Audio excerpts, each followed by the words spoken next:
Hello viewers, welcome to our channel LS Info. இன்னைக்கு இந்த வீடியோவில் நம்ம என்ன பார்க்குறதா இருக்கும் அப்படின்னா தமிழ்நாட்டில் உள்ள ஆர்டிஇ எஜுகேஷனுக்கான லேட்டஸ்ட் அப்டேட் என்ன அப்படிங்கிறத நம்ம பார்க்க இருக்கோம். உங்கள் எல்லாருக்கும் தெரிஞ்சபடியே தமிழ்நாட்டில் இன்னுமே வந்துட்டு ஆர்டிஇ எஜுகேஷன் வந்து ஆரம்பிக்கப்படலை.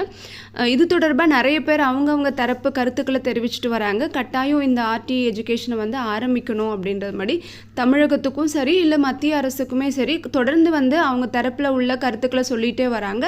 அரசுக்கு வந்துட்டு நெருக்கடி கொடுத்துக்கிட்டே வராங்க. முன்னாடி நான் உங்களுக்கு சொல்லியிருந்தேன், கோவை மறுமலர்ச்சி இயக்கத்தை சேர்ந்த ஈஸ்வரன் அப்படின்றவரும் என்ன பண்ணார், வழக்கு தொடர்ந்திருக்காரு அப்படின்னு. அதுக்கப்புறம் மே 28 வந்துட்டு ஒரு ஆலோசனை கூட்டம் நடத்தி தமிழக அரசு சார்பிலையுமே வந்துட்டு நீதிமன்றத்தில் வழக்கு தொடர்ந்திருக்காங்க.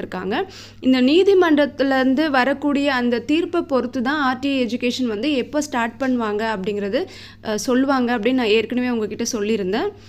இன்றைக்கி வந்துட்டு கோவையை சேர்ந்த ஈஸ்வரன் அப்படின்றவங்க அவங்க தொடர்ந்த வழக்கோட தீர்ப்பு தான் வந்துட்டு இன்றைக்கி கொடுத்துருக்காங்க. அந்த தீர்ப்பில் அவங்க என்ன சொல்லியிருக்காங்க அப்படின்னா, சீக்கிரமாக மத்திய அரசு வந்துட்டு தமிழ்நாட்டுக்கு ஒதுக்க வேண்டிய நிதியை கட்டாயம் ஒதுக்கி ஆகணும் அப்படின்னு உயர்நீதிமன்றத்திலேருந்து அவர் கொடுத்த அந்த வழக்குக்கு வந்து இன்றைக்கி தீர்ப்பு வந்திருக்கு. அவங்க என்ன சொல்லியிருக்காங்க அப்படின்னா, தேசிய கல்விக் கொள்கையை வந்துட்டு கல்வி உரிமை சட்டத்து கூட இணைக்க வேண்டாம் அப்படின்னு சொல்லியிருக்காங்க. இது தனியாக கல்வி உரிமை சட்டம் தனியாக அப்படின்னு பிரித்து பார்க்க சொல்லியிருக்காங்க. அதனால் கல்வி உரிமை சட்டத்தின் கீழ் வழங்க வேண்டிய நிதியை சமக்ரா சிக்ஷா திட்ட நிதியிலிருந்து விலக்குவது குறித்து மத்திய அரசு பரிசீலிக்க வேண்டும் அப்படின்னு சொல்லியிருக்காங்க. சட்டப்படி உரிய நிதியை தமிழக அரசுக்கு ஒதுக்க வேண்டும். சட்டத்தில் கூறியுள்ளபடி உரிய காலகட்டத்தில் இந்த தொகையை தனியார் பள்ளிகளுக்கு எந்த பாரபட்சமும் இன்றி தமிழக அரசு வழங்க வேண்டும் அப்படின்னு சொல்லிட்டு நீதிபதிகள் தீர்ப்பு வழங்கியிருக்காங்க. இப்போ நம்மளோட கேள்வி என்ன அப்படின்னா, ஓகே, அவர் போட்ட வழக்குக்கு வந்து தீர்ப்பு வழங்கியிருக்காங்க, சீக்கிரமாக வந்து நிதியை ஒதுக்க சொல்லி. இப்போ வந்து ஆர்டிஇ எஜுகேஷன் வந்து ஸ்டார்ட் ஆகுமா ஆகாதா, எப்போ ஸ்டார்ட் ஆகும் அப்படின்னு உங்களுக்கு ஒரு கேள்வி இருந்துச்சுன்னா அதை பற்றி இப்போ வரைக்குமே அவங்க எதுவுமே சொல்லலை. ஏன்னா தமிழக அரசு சார்பில் தொடர்ந்த வழக்குக்கு வந்துட்டு இன்னுமே எந்த தீர்ப்பும் வரல. அந்த தீர்ப்பை பொறுத்து தான் ஆர்டிஇ எஜுகேஷனை வந்து நாங்கள் ஆரம்பிப்போம் அப்படின்னு ஏற்கனவே தமிழக அரசு சொல்லியிருக்காங்க.